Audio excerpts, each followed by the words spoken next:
അസ്സലാമു അലൈക്കും വറഹ്മത്തുള്ളാഹി വബറകാതുഹു.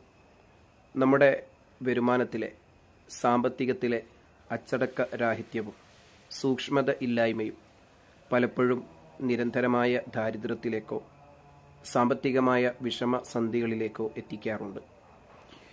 സാമ്പത്തിക രംഗത്തെ നമ്മുടെ ധനവിനിയോഗത്തെയും മറ്റുമൊക്കെ സൂക്ഷ്മമായി കൈകാര്യം ചെയ്തില്ല എങ്കിൽ വലിയ രീതിയിലുള്ള പ്രയാസങ്ങൾ നമ്മുടെ നിത്യജീവിതത്തിൽ വന്നു ഭവിക്കും എന്നത് തീർച്ചയാണ്. എങ്ങനെ സമ്പാദിക്കണം, എങ്ങനെ വിനിയോഗിക്കണം, രണ്ടും പ്രധാനമാണ്.